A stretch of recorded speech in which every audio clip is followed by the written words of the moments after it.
A few years back, my family and I took a trip to New York State, and on the way back, we stopped in Texas. We had a layover, and we talked to a few people that were sitting there with us, and a few of them were locals, and we started talking to them. My mom started talking to this nice man from Texas, and he told her about some of the things he believes, and she told him about some of the things she believes, and he asked her, "Where are you from?"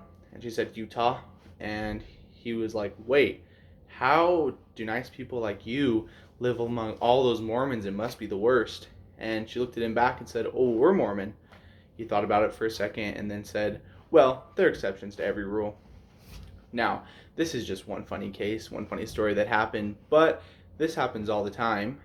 And there have been many cases in the past where this has happened in wars, in societies that have fallen apart because of societies not respecting religions. And this is an extreme case, but it eventually leads to those extreme cases when religion is not respected.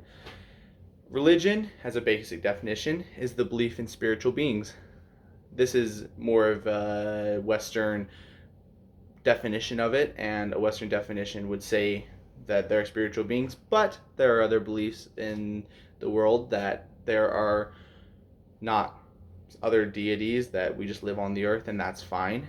So this is a different religion having different beliefs, but even being a different belief system, I can still respect other people's religions.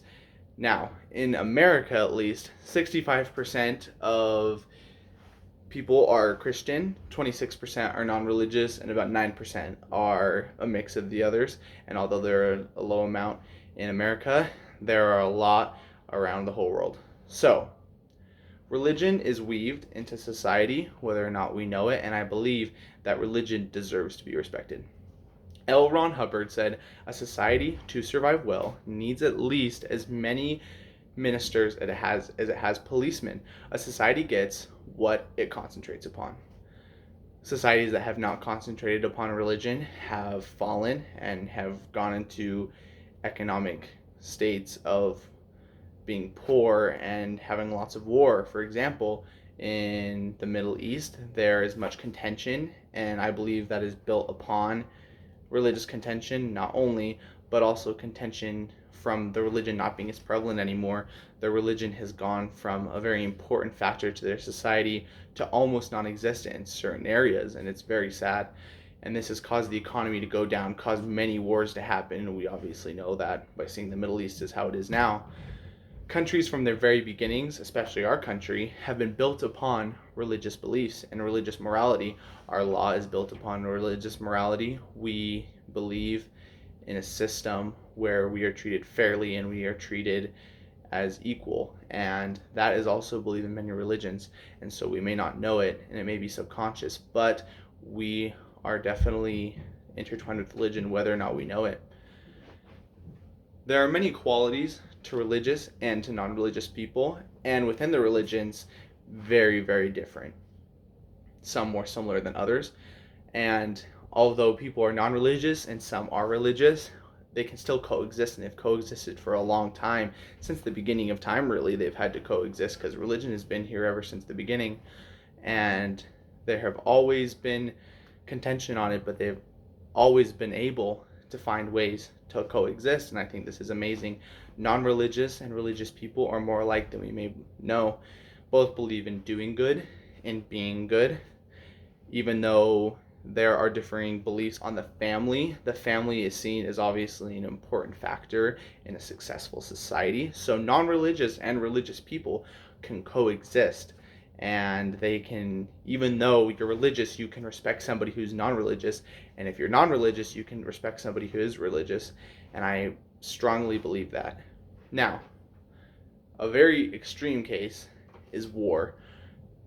In the past, there's been much contention and tumultuation and war over religion.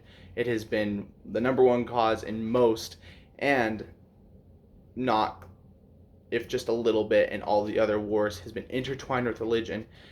Wars have caused over 200 million at a minimum killed because of religion. This is just a statistic that was built upon numbers, that raw numbers. It could be over into the billions for all we know, because back then, obviously, the farther back you go, the less accurate the results are from casualties. It wasn't as important as it is now. So there are definitely been a lot more casualties than we know. People are still being killed worldwide today. Many wars are still happening, like I mentioned, in the Middle East due to religion. And this is very sad, very sad. People are being looked down upon today still for not following media's or the popular view on religion from non-religious people. This isn't everyone, obviously, but the media is portraying this as religion not being as important as it once was. This is more of a modern war on religion.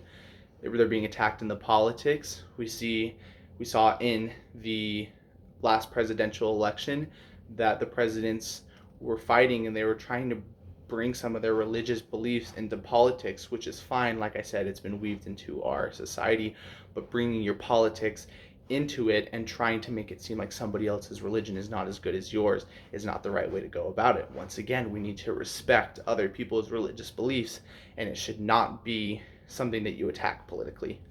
This modern war has been going on for a long time, and it's getting continuously more tumultuous, and I believe that it'll get to a point where we won't be able to turn back. So it is important to understand and believe that other people's beliefs are important as well. Now, I mentioned that there is many definitions for religion, and I would like to put this definition upon you. Religion is the belief in a higher purpose that transcends the definition of it. Religion, for many, gives life purpose. To know that there's something greater than yourself to have hope in. To believe that there is something or someone directing your path. To find the beauty in life that we are all privileged to possess. Respecting someone else's religion is not conforming to their beliefs, it's finding common ground. If we can have common ground on some belief, let it be this: the belief in love.